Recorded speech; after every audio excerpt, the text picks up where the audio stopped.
Hello, everyone. How are you? Welcome to day 2 of the Table Makers series, the Eñye Dream Accelerator Table Maker series brought to you by Project Eñye. We are broadcasting live from our Project Eñye group. And if you are at a point in your work today that you want to take a break and jump in on a fun conversation, feel free and feel welcome and feel invited. So today I am so excited to have our guest, Joe Welch. Say hi, Joe.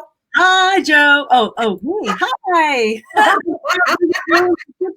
So actually I'm saying hi, Joe. So what we're going to be talking about today is a little bit about Joe's experience, what she does, how she helps people. Joe's a member of the Eñye Dream Accelerator. And if you have any questions at all, you'll be able to ask them in the comments. So if you have any questions, please make sure to let me know.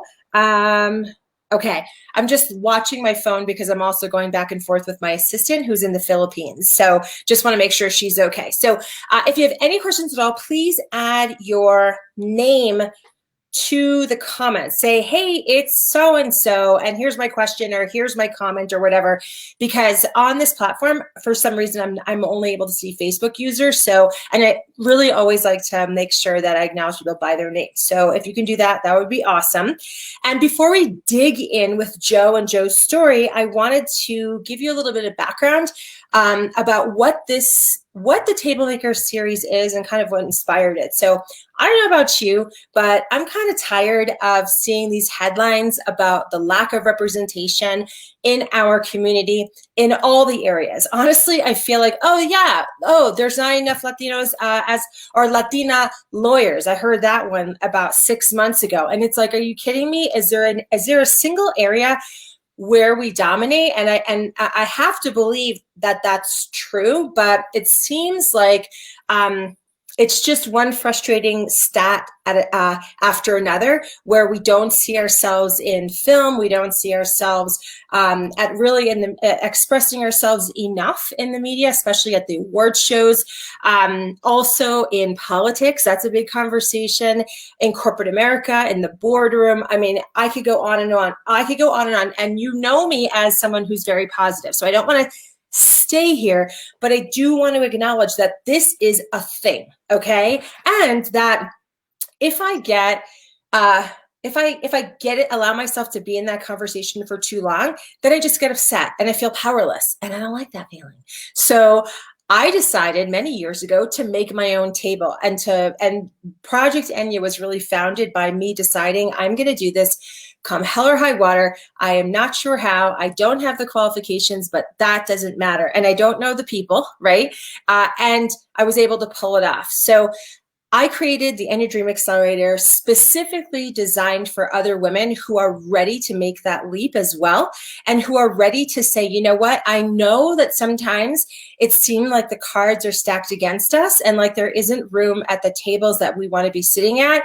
And so we're just going to make our own tables, and there's plenty of room for anyone who wants to come and sit at those tables. So with that said, so I've invited a handful of women from the Eñye Dream Accelerator to come here and share their story with you, so that if there is any spark of interest in you, you hopefully will see yourself in some or many of these incredible women. So Joe, welcome to today. Welcome to the series. Please tell us a little bit about how you help people. I absolutely will, but I want to just start by thanking you. Denise and I met because I call myself an action verb, and we'll get to that in a minute. But in my action verbiness, in doing all the things, I wanted to show her film. And so we met, and that conversation went probably twice as long as it should have, and ended with, you should really consider the accelerator. And I have to say that the trade-off of doing one event that could possibly impact some folks versus the impact that Eñye has had on me, and this Dream Accelerator has had on me in terms of bringing me to my vision and to my place, is without a doubt. You are there's so much of what you're doing that I have been doing my whole life, but felt unseen. And I think I just want to thank you. I want to thank all the people. And it does lead into my story, which is that my parents are from Colombia. I was born here. I am a first generation. So I called first gen or brown girl. I actually have a tattoo of my inner brown girl. Where is it? Where can you show it to us? I cannot show it to you. My husband did put it onto a guitar strap, so I'll see if I can. Wow, that's cool. Yeah, it's beautiful. It's actually the moon goddess, but two things. It's just the outlines of the moon goddess, and then I was struggling for 2 years looking for this representation of my inner brown girl, which is actually the one who I'm about to describe, who felt so alone, who felt like I wasn't worthy of the things that were out there, who also was told constantly to play small and believed people that I was supposed to play small. So this is that inner brown girl for me was the one who would pop up every time something happened and would undermine. Actually, you can see a picture. So fortunately, all you're going to see is the tattoo. Let's see if you can see it. I love it. Wait, why is her head? This is her hand. This is her hand, and then down to the breastplate, and then this is the leg. So it's abstract. It comes from the moon goddess, but I had cut through it, and I was fighting. And my best friend, who is my partner in Eñye crime, my hermanita, my comadre, she just took the hand that was from here holding the moon and moved it out, and it added celebration. In this way. And I was 42 years old, and I got my first tattoo. Yep. So I look at that. I look at that identity as being a brown girl, and look at my inner brown girl is that girl, right? Who was alone, who felt alone. My parents were immigrants. I took on their posture in relation to America, even though this was my country. I was born here, and so this was my home. But that posture of not belonging, that posture of these things are not for me, and against all of the energy and I call all the things that I am, there was a lot of conflict. And as well, I feel that because my parents weren't from here, I lost out on understanding what those systems were. And so for me, I find that my inner brown girl is about system failure. It's about not knowing how to play, right? And I'm going to keep writing notes because I'm writing my own book, and I'm also looking for my own, my own keywords and my own things. So I like that, system failure. Yeah, that's good. Yeah, right. And a lot of this is obviously we're all works in progress, right? So I had a lot of shame. I was very apologetic for my life. I was apologetic for who I was, and people who were not ready for all this, right? Who weren't ready for all that I had to offer also told me that I should be in all of the different ways. And so I also found that, I feel that everybody is beautiful. I come from a place of love. Even those things were shifted on their axis to be represented as something else. So even, when we think about ourselves as Latinas and our sexuality and our presence and how we show up in the world, very often those kind of having that much space or being beautiful and sexy is one thing and the other all at the same time. So we're constantly getting these mixed messages. And so for me, my value was at zero. And I found over time, I was fighting for something. Again, Denise, you bring the words. I wish all of this existed when I was 18 and 20 and 25. But at the same time, the world wasn't ready for us.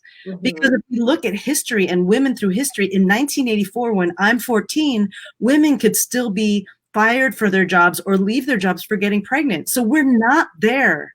And especially as brown girls, we are even further behind than the ones who are having corporate jobs to get to lose in those times, right? And so that's a lot of where I'm coming from. I come from a place of love and joy, and the fact that people very often could not find that or could not resolve that in all the things that I brought to the table. And it was a very big struggle for a long time. And my little brown girl lived for a very long time. So, go ahead. No, so that's awesome. And I love the system failure thing. And I think that's a great way to express the collision of self-reliant collective. Right. That how and it's the words that I use, but they're actually already existing in the world. That framework kind of already exists. I just created a new framework for Project Eñye to explain it. Right. But it is true. Like when your family, when your parents are immigrants, and this gets diluted generation after generation. So it's not like it's non-existent third, fourth, fifth generation. It's just not as acute, like when you are the child of parents from another country and it's informed by collectivism, which is minding the group. The individual is not important. And then you're planted here and expected to grow and thrive and be successful in a world that has a completely opposite rule book, which is self-reliant, which focuses on self and prioritizes self. It is really it's grounds to make that daughter especially feel totally out of sorts. And I'm the oldest daughter, so I'm the older of the two of us, and I have a half sister, and so that's constantly in conflict because there's also, and I don't know if this is every Latino household, but there's also this. There's a like kind of a rapid adultness, I think, to being the older child. Like things that you shouldn't necessarily know, especially when you're in the lower economic brackets, when your parents are struggling, when all of those things are happening. That's like on my table. So I'm as much a grown up or being present in that space as much as I'm also the first daughter and a daughter and figuring out all those communities. Yes, there's so much pressure. And it's so different than our peers, right? Like our peers are like playing with Barbies, and we're like, I remember I was like expected to make dinner for the whole family when my mom went to work. And this is after my dad passed away, and she would literally leave recipes on the counter. And these are all dishes I made with her that she taught me to make.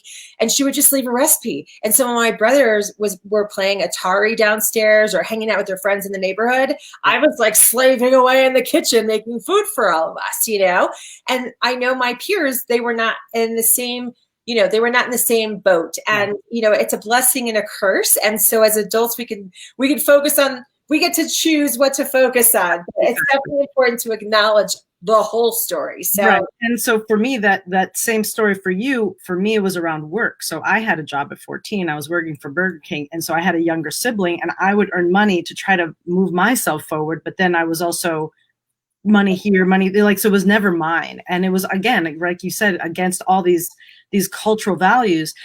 For me, down the road, I then got involved in the deaf community. So as a career, I'm actually a certified sign language interpreter.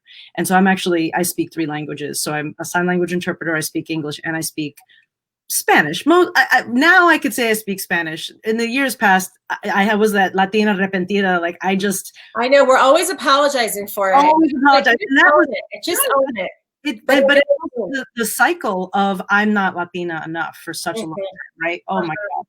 And so, I was always in search of systems in part because I'm a rules girl, because the rules feel like they changed all the time. I didn't know where I was going to go. I didn't know how to build anything. I'd go somewhere and I'd have these instincts, but then everybody else seemed to be playing around different rules. Yeah. And if I followed that, it also felt like it pivoted just to benefit people who knew what the rules were. And I'm like, this is not working. And that created, it created a lot of pain. It created this huge sense of deficit. I also, the people who couldn't understand what all this was often gaslit me and made me believe through actions, through being not true in their relationship and their interest in me, were hurtful and actually caused a lot of pain. And I would always go back to like, what am I doing? And as someone who is a truth seeker, I always have felt like I'm a soothsayer, a truth seeker, and trying to understand people at their most vulnerable and most authentic selves. I would have these things come in the way that would be like, that's not right. Your instincts are not right here. You're wrong to want this. And then the painful part was also then a year later, 6 months later, I would watch everything that I had been doing and ignored. Yeah. Because people didn't understand. And I actually have a parallel, like people didn't understand the delivery method. Therefore, they couldn't hear the message. Mm-hmm. Or maybe they just couldn't hear the message. I mean, there's an argument for being around people that are going to contribute to your success, that are going to, that's when they, unfortunately though, sometimes our own families are the ones that are contributing to Right. to pulling down, but we can still choose, how much time we spend with them. But I want to interrupt you because I think it's an interesting thing, when you are caught, when one is, and many of us are here in the Project Eñye group and community, almost 5,000 people, you guys. We're like 150 people away from being 5,000 people, which is kind of amazing, and in the group at least. And so, in any case, when as kids, you're kind of caught between these two different worlds, these two different ideologies and rules, right? It does make you more vulnerable because you don't know what to trust. And so I think that's really important to acknowledge, especially in the conversation called like personal success, because EDA is really about going for your dreams, creating a life you love, doing that which you feel is purposeful, and making a living doing it. But if you have been raised and you feel in a similar way, it is hard to wonder where, like when people say trust your gut, it's hard to probably figure out what your gut is saying if it's been, if you've, not understood how that voice sounds, I guess. Is that it's that the affirmation of that voice is not consistent. So you look for love in the wrong places, you look for affirmation in the wrong places. It's interesting. So now as an adult, right, and we haven't even gotten to what I do, but like that foundation of love, that foundation, that's the world I'm putting out. That's the world I'm creating around me, and I'm surrounding myself. But at the time, I would look for people's approval. And it's only now that I can look back and go, it's not that I had judgment about their lives, but I didn't actually want their lives, but I wanted their approval. And so this idea that, it just never occurred to me, because again, collective culture is that you accept everybody and somehow you're supposed to treat them with the same kind of respect, even though like, you're just like, that person's not really nice. Like they're not good. Oh, that's just so-and-so. That's just the way they are. And you're like, but why would you put yourself through that? Right. And so there's this like back and forth. I became a sign language interpreter, and I'm now in another community where I'm still not enough. I'm not American enough because I'm Latina, so I have a different cultural view. I'm not Colombian enough because I'm American and born here. I'm not deaf enough because of course I'm not deaf, but I'm not hearing, like we refer to it as hearing, meaning a non-deaf person. And I'm not this either because I am in yet another collective culture. And so my values are very much matched there, but I still don't ever have agency. To some extent, I have to bring my own agency, but there's an element of that where I'm still not native. I'm not native of any of those things because I have this otherworldliness about it. Right. Tell us. So interesting conversation about agency, and I love where this is going. when I looked at it, I take notes because I want to go back to it. Just so you know, and I actually had written a whole bunch of notes. Things I was going to say. That's awesome. Well, we'll have time so you can say it all. So, tell us why you decided, and I understand, about the part of not quite feeling like you fit in, but it's interesting how you did it anyway. So tell us about that. Why did you decide to become a sign language interpreter? Well, it was at a time in my life, and this really does play into agency. Like agency for me is that you know what power you hold, right? And so you're making these decisions.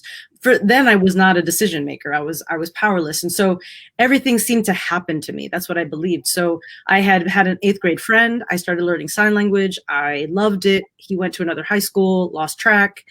Fast forward, I was a theater major. I became a bartender. That's actually where a lot of my agency comes back into play for me, and a lot of power in terms of who I am and how I show up. But still, gaslit, not sure. I move on to go to school, and now I'm taking sign language classes. And then I wake up. It feels like I wake up 10 years later, and I'm certified, and I'm in Boston. Like it just took me, and it was because it was such a great fit for the interpreter that I've always been. My parents ask me for words. They ask me for explanation. I'm 9, 10, 11 years old, and I'm defining for them through my lens, through dictionaries. I am the interpreter. We've all been this, and it's not just words, it's cultural understanding, cultural values. And for a long time, I was like, why does this work? Why am I I feel like I'm good at it. Like I'm not saying I'm the best, and deaf people have actually the right to decide if I'm the right person for them. But I really love what I do, and I'm very intentional in my practice. And I bring a lot of intention to my work. And it comes from the fact that I have always been an interpreter. And that also goes with being the rules girl in the systems, because I feel that with that interpretation comes the ability to make good decisions. And fundamentally, I think that that's all any of us really want, is the ability to make good decisions. But the messages that we're getting very often confounds that, and we don't even know how to make those decisions. Well, so I'd like to go back to the interpreter thing, because I don't know if you've seen I've done 2 TED Talks. One TED Talk, I actually talk about this idea of being a cultural Sherpa, and that's my friend Maria's term. And it's about being that interpreter, taking on that role. And it's interesting that you took on the role of sign language interpreter. And now I understand that it's really got its roots. Well, I understand where it's got its roots in the culture. And like the best friend wanting to communicate with him is a beautiful beginning of that story. And the fact that you could offer this service to people, whether or not, and the thing is, what I feel like is, whatever we do that's for sale, and honestly, like, I use that as a metaphor, because I feel like how we serve people is always like what's for sale. Like, and they're going to either and like it the best, or like it sort of the best. I mean, so that's like not up to me. What's up to me is how do I want to serve, right? And so I just think it's a terrific expression of a conflict, that happened really early on in your life. So tell us more about what else you do. Yeah. So, right. So career-wise, I have been a sign language interpreter for coming on 25 years. But the other part that I do is I'm a network marketer, and I work with a company called Legalshield. So fundamentally what that does is, imagine being able to pick up the phone, get expert advice, have all your questions answered, you hang up, and you don't have to worry about a bill. Would you make that call? And the reason I put it that way is because it goes back to my upbringing about feeling like I don't know where truth is coming from. I don't know where advice is coming from. I'm so insecure about the things that are happening that I'm looking. And again, we talked about that instinct and going like, does it come from here? Does it come from here? Does it come from here? And I'm not getting any kind of security that someone's right, because, and I love my parents, but they weren't from here. So their filters, their interpretations of things around us was coming from a very different lens. Not fitting into society, not fitting into the majority culture, being a woman, I moved very young from New York to Miami. I was yet again not belonging somewhere. And so constantly my own definition of what is good advice, not good advice, following something, I had no sense of that. And the idea that I could, in any way, have an expert on my side to allow me to make decisions, quality decisions for myself, for me was a game changer. And I didn't expect that to be the case. I came at it like, well, I guess, and like I think a lot of us, I'm not worthy of needing this. I don't need this in my life because I've got Google and I've got Theo Pepe and I've got these guys, I've got, I've got that person who tells me their advice about law. I don't know if they're a lawyer or not. And so the shift again, so you're going from the collective to then there is a self-reliance, because I'm saying this thing can help me make good decisions. Mm-hmm. And you're taking matters into your own hands. And I actually love it. I actually have the service, and I've had it for a long time.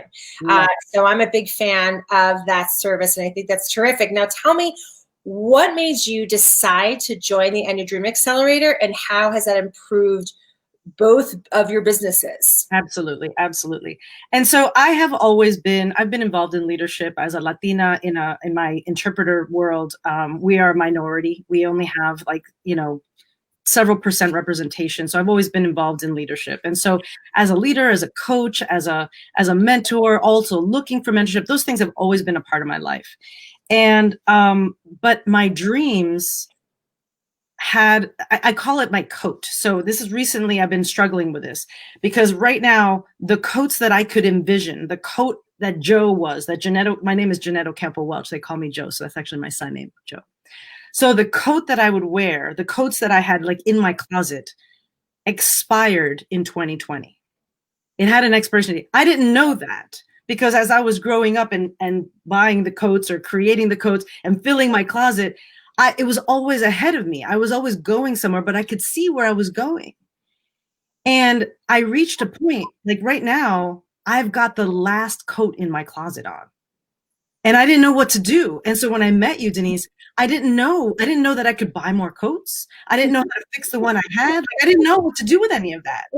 And so all of a sudden you were like, yeah, I see that you want to buy this scarf. You want to, you know, show the movie or whatever. But really, we have a whole bunch of tailors, and we have some fabric folks, and we have some people with design.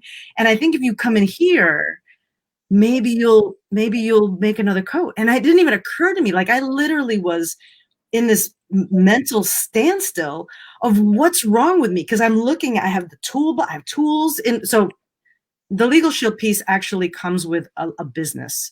And what that's done is it has created in me to be the leader and to have the vision and to take all of the pieces and put it into one vehicle. Denise helped me with that because I wanted to do all the vehicles, right? So I know we're doing two metaphors right here, but once I had one vehicle, once I had one vehicle, and I was able to focus on that. Now let's go back to the coat analogy. Now I'm able to see everything. I'm able to see that I'm in this one coat place. I'm like, oh, I don't know how to be a millionaire. I don't know how to be a leader of a team of 1,000 people. I don't know how to be any of those things because I never even dreamed it. But what's interesting too is that the things that I did dream, I've done. I've done those things. I'm accomplished in those ways. I'm confident in those ways. But now I was suddenly feeling like it was my first day, my first day at whatever, because I didn't yet have the coats that I was going to create. And now I'm starting to see the plans and the design and the fit and the where does it fit right. Before my favorite coat was a pea coat I got for $14 at a Goodwill. And now the next one is going to have deeper pockets. It's going to be, you know what I mean? It's going to have this shape that flatters me. And it's just like, I like the coat analogy because it has so much. Like, it's going to be the coat that fits me, and it's not going to be alone. There's going to be one for the winter. There's going to be one for the spring. There's going to be one for fancy time, so the way Project Eñye, the Dream Accelerated, helped me was, having to sit down with you because you are ahead of me in this process, and being able to challenge some of these ideas that had been so ingrained in me because that was the coat that got me to here. That was the thing that kept me warm and safe to this point. And you said, I get it. And that coat's beautiful and I respect it, but take a look at, and the ideas was using one vehicle, right? Use one vehicle to actualize the things you want.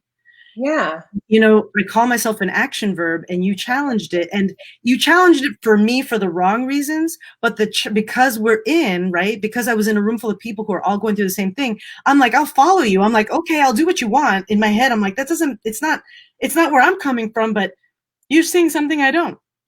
So I'm going to try that. Wait, let's stop. You said I challenged you for the wrong reasons. Yeah. Explain. You challenged your perception of why I was using the word, I think was right on, but the words that you were using made me defensive in the moment. They were like, and it comes from a long life of not being understood. So there's this residual feeling of like, you're not understanding me. And at the same time, this like, but you're an Eñye, you're a Latina, you're first gen like me. So there's this trust exchange of going, as you call it, the pink shirt. So I'm going to put on the pink shirt. I'm going to do this thing because I know that you're trying to get me somewhere. So for me, it comes to that analogy of the delivery versus the message. There are some people who get this. For me, is the isms, the racism, the when people look at me as a network marketer and have judgments and have thoughts about what I'm doing, they can't see that behind this delivery system, UPS, FedEx, whatever, that behind it is a message that is worth listening to. So at first I was struggling with your message. You're like, take the UPS box. And I'm like, I only use FedEx, or and I'm like, wait, I'm going to go ahead and open the box and see what's in the box. And what you challenged me with was, what does being an action verb mean? And you said, why not a Swiss Army knife? And I was like, because I'm not Swiss, because to me, it doesn't translate, because, and I'm fighting. And then I'm like, what is that for me? And all it did was just pop the defense that I had, because it was my shield, and it didn't stop me from using it. It just put it in a different place. Mm-hmm. And so I am an action verb, but now my approach to that description is so different. I still believe myself to be that because I am, whether it's a Colombian, Colombian pocket knife doesn't work. It feels like a threat. Like, Swiss Army knife I get.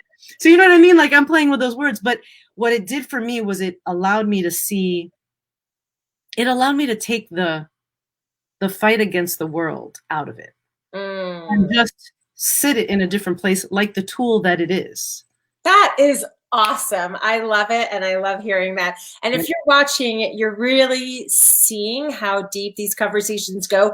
And I do want to say, you might not get a ton of context, but hopefully you can get the spirit of what we're talking about here, and also the safety and Jo's ability to be vulnerable and be authentic, and like the safe space that's between her and I, and the trust is, in my opinion, very special. And so, Jo, I just want to acknowledge you for sharing that. And so, FYI, pink shirt is what we say in EDA when I'm asking people to be coachable.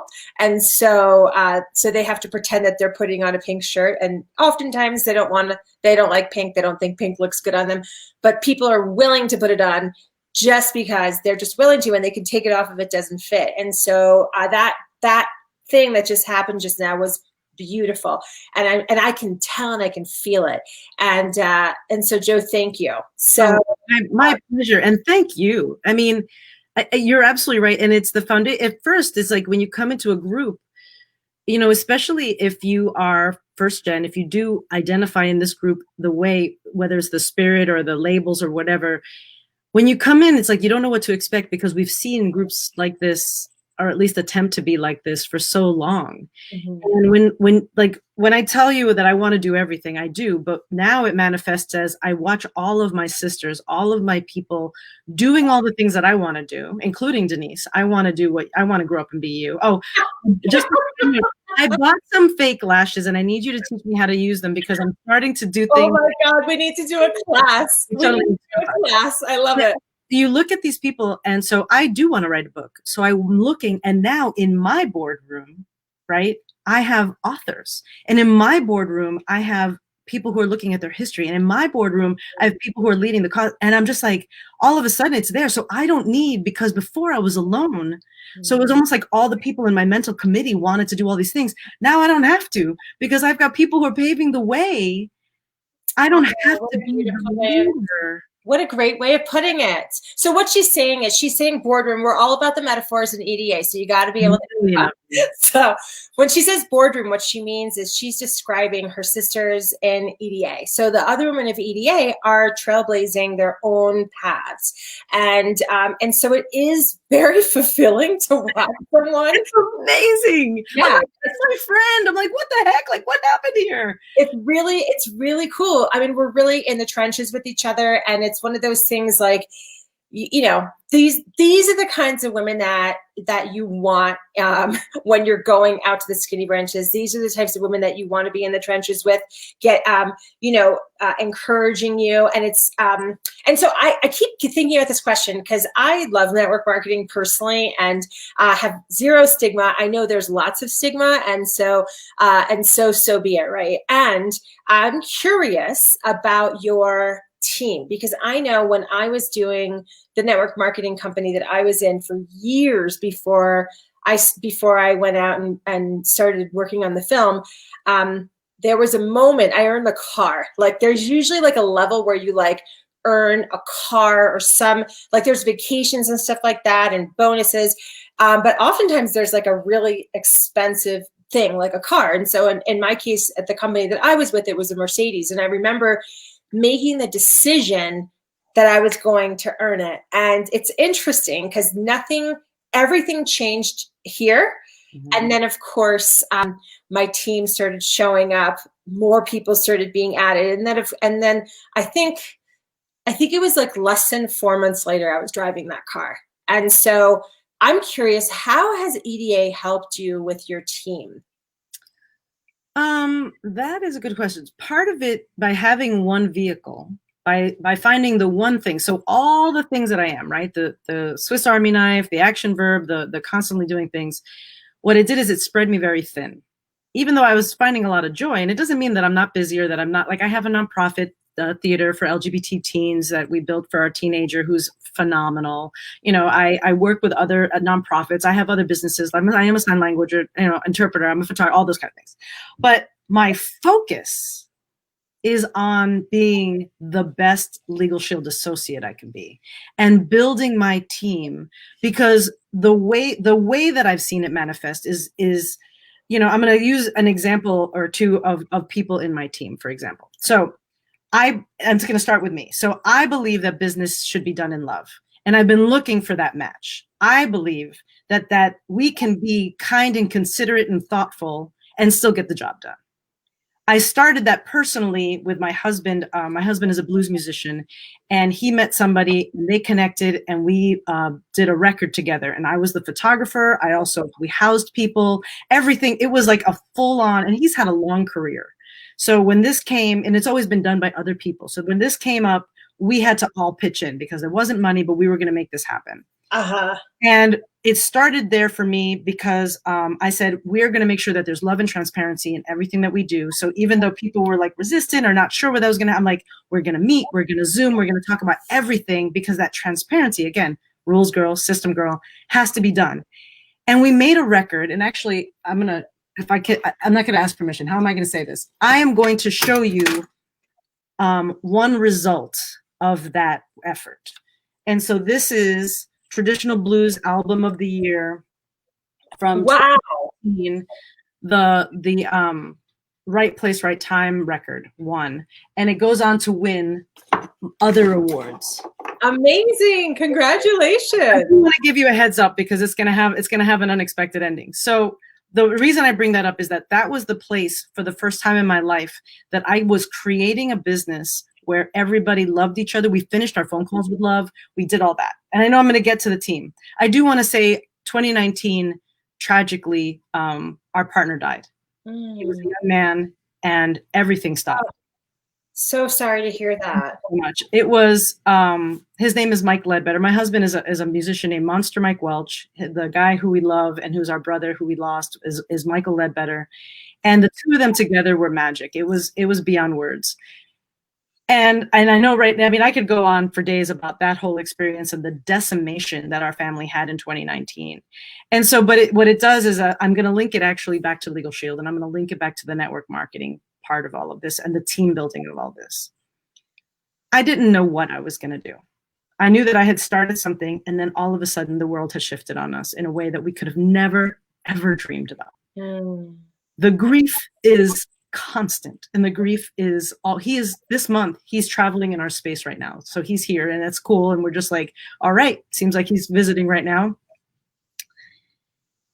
And then for me at the same time, Legalshield, this business, this little side thing that I was doing, just kept trucking along, just kept being there for me. And the way that it showed up for me and the way it saved my life was by being consistent, by having systems, by allowing the people I had started in my team to have a place to go that wasn't about me, that wasn't about Jeanette, who at that moment for a year would blink and 3 months had passed. I would blink again and June was here, and I'd blink again and it was the fall. Like, not just me, but his family, the greater blues family, like every that whole year was about our collective pain. And I know it's such a strange right turn, but the fact that Legalshield just kept being there, right? And so what it did is it allowed me to keep learning things when I didn't want to interface with people. I could receive information. It kept building me as a leader, even though I didn't want to necessarily demonstrate it. So the me part of it didn't have to get lost, even though like I didn't want to go anywhere because I could burst into tears at any minute. But I could do all these things online, and I could send stuff out, and I could protect people, and I could still get the message out. It was really remarkable to have this kind of like silent thing continue to exist and build little bits of money. Like in 2019, I made like $6,000 that year, a little extra that I wouldn't have had. Had I been just interpret, like the interpreter of me could not go out, because every time I went somewhere, I was like, I didn't want to talk to anybody. And I mean, you guys can see me. I take up space. I'm confident in who I am. Imagine if all I want to do is keep distance. And I had other things that was even more compounding in all this. And in 2020, in this year alone, I know for some people this number is big and for some people this number is small. I've made almost $14,000 in Legalshield. Nice. And it's COVID. And so the way EDA fit into all that and the way that it focused me is that who I am today, I'm a completely different leader. I'm completely different. My presence and my commitment and my identity as a network marketing person is completely different. I'm 100%. I'm like 100 all the way. And I've been pouring that into my team because I'm from a place of love, because I'm looking for people who are, like you said, coachable, willing, and hungry. They come for all of their different reasons. It's not only about money, but money is a conversation. So one of my dreams was about, and again, it goes back to Welch and having those moments there, is that when we get together, we have to talk about money. We have to talk about the things we want. We have to change our mindset. Instead of thinking that nothing's going to change, we have to at least see that it's possible. And you know what? Just because you ask doesn't mean that you're going to get it, but just because you ask doesn't mean that you're not. And that kind of thinking as a Latina, the idea that I talk about money, I now make a $500 bonus. So that was what the car thing. Right now, I'm getting for $500 every month for just, I'm not even doing a lot. Like I'm going to do more. I'm looking out to you and I'm putting in the universe. And this is also going to go back to EDA. I've already been putting things in the universe and gaining them. And I know that I'm blessed. You gave that to me tenfold. And the things that I've been looking for just keep coming in my life. And so for me, I want to be an executive director. And what that means, is that the highest level? No, I want to be platinum. You're right. I want to be a platinum. Let's go to the highest level. What are we wasting our time for? I'm like, you made a liar out of me. Right? So I want to be a platinum executive director. And I've always wanted that. But until I just went to a conference that was also very empowering, and it had a lot of women and people who were telling their stories and really looking at these kind of values, that our pain is our power. Our ability to tell our story, and for me to be able to look at you and say, I see you, which is what I say to my friends and my family all day long. I see you.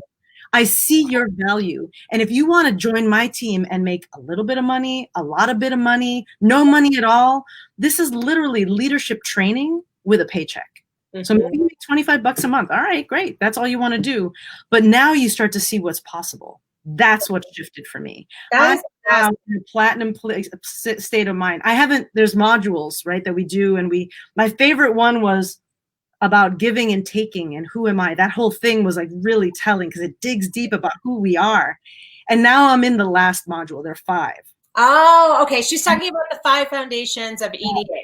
Right. So I haven't finished this one yet. And what it does, and part of it is, I'm trusting the universe to tell me when that time is right. And I went to a huge network marketing conference. Eric Worre, GoPro, did this amazing thing. And just so you know, I want to talk to you offline about it because what he did that is changing what a virtual live conference looks like. So technology wise, like that's the things about all the things of me. I love technology. I love art. I love food. I love, so I'm all the things, right? But what it's done for me is I'm not messing around anymore. So there was just these magic things that I look into myself. I look at you. I look at our team. I look at people. What does networking mean? Networking is actually the building of the collective culture that we're looking for our place in. Now we're building that. The idea that our vision, right? Your vision, Denise, to have this film and to have this reputation, my vision, you know what? It's not other people's vision. And that's the place where we're getting that discord. And we have to be able to say you know what? You're right. That's not your vision. That's okay that you don't have this vision. So if you're going to tell me no, that's chilly. I'm cool. I'm so cool with that because I'm going to keep going until I find more people who have my vision, which is they want to be surrounded by love. They want to have their own self-worth. They want to be surrounded by people. And Denise, you say it too, and I say it, that we are surrounding ourselves with the people who are not going to, have their own goals that are not our vision. And I don't want those, not because I don't respect them, but it's not mine. Right. So I need to stop pretending and portraying like that I'm somehow some sort of typical housewife. I'm not. My house right now has 3 music studios and video Oh, studios. I love it.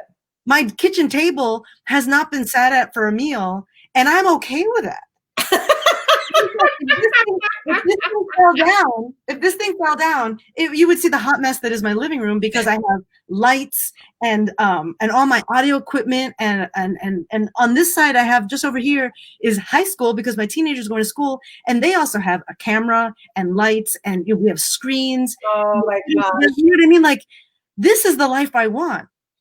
And it isn't often that you do find people who are doing this. That's cool, because I know that someone's looking at me and going, I have that vision too. Yeah, because yesterday the guys were here shooting my interview with Rosalia. They just were like, oh, let's come over and let's just shoot it. So we have it here. We also have it like with 2 cameras and the light kit and all that stuff. And I was at my kitchen table, and I wonder, I'm like, sometimes I feel like I'm unusual, and then I wonder how many other people are doing their own version of this. Yeah. And I feel like it's probably more people than not. So with that, I do want to say, EDA is here as a tool when you feel ready to step into that new coat. And I love, or to slide into that new coat, as Jeanette said.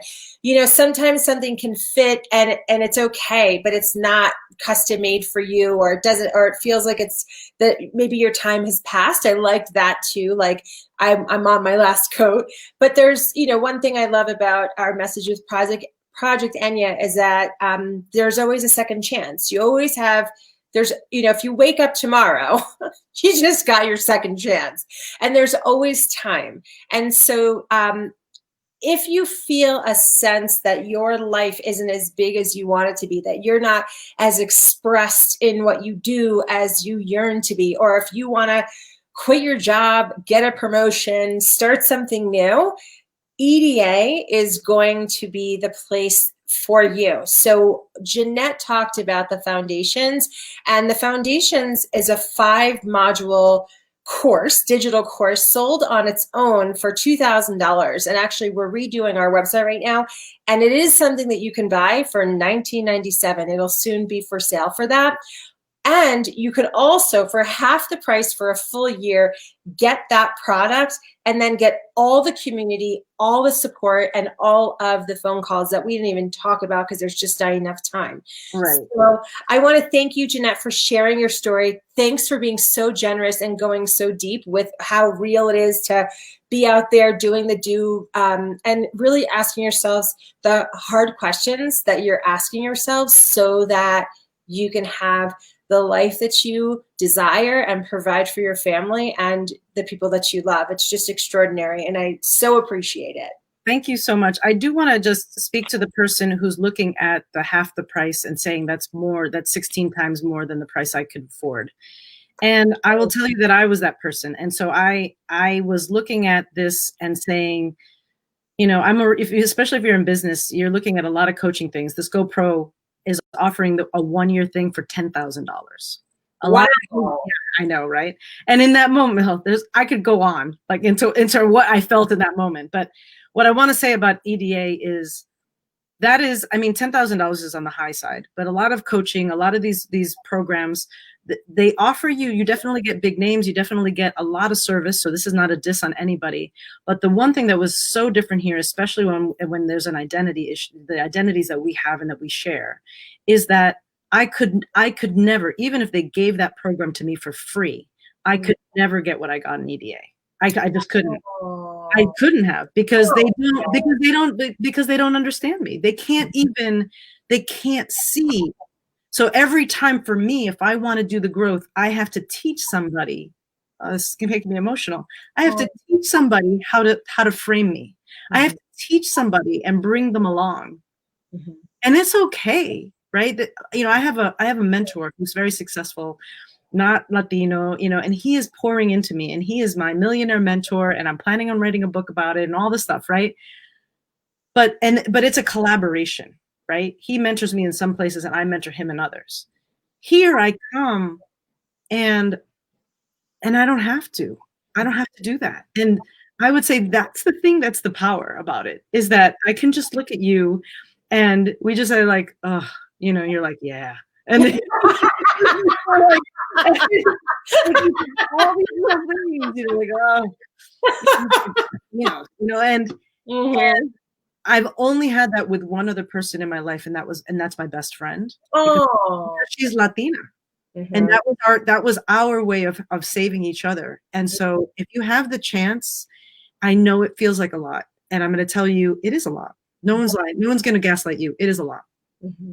But the fact that you are putting out a mentorship Dream Accelerator that is, and again, I went to one this weekend and I could see the parallels in the leadership because at its core, and the reason I'm so passionate about network marketing and passionate about business and passionate about those things is that at its core, it's the same message. If you don't have access to it, then you can't be successful.